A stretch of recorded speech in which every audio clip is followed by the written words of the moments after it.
dibuat ini aja. Kita kalau mau buka aja kan, tapi kalau buka mungkin nggak. Coba dibuat.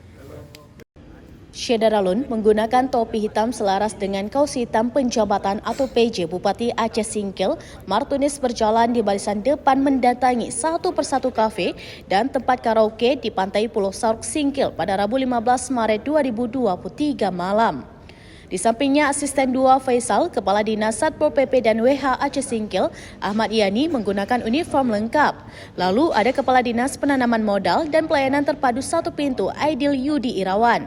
Kemudian turut mendampingi Kapolsek Singkil Ibtu Didik Surya dan Ramil Singkil Kapten Bambang serta Kabak Protokol dan Komunikasi Pimpinan Setdakap Aceh Singkil Rahman.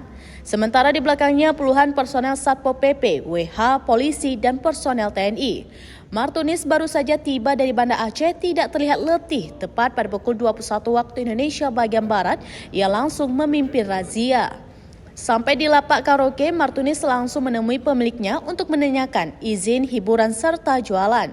Ada 2 tempat karaoke yang didatangi, keduanya ternyata sama-sama belum mengantongi izin.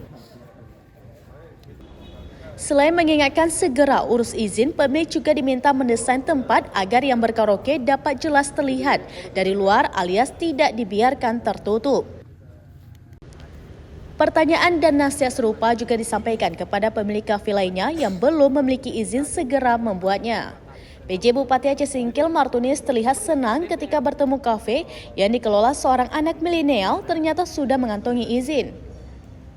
Hal itu berbeda dengan mayoritas kafe lainnya yang rata-rata tidak mengantongi izin. Terakhir, Martunis meminta pemilik kafe memasang lampu penerang di semua pondok. Dia sadar sepenuhnya bahwa ini bukan. Dari Aceh Singkil, Dede Rosadi, Serambinews.com. Kita akan lagi beberapa waktu kita akan cek lagi, kita lihat apakah dilaksanakan atau tidak. Kalau sesuai aturan aman, Pak. Yang jangan sesuai. Ayo, Pak ya.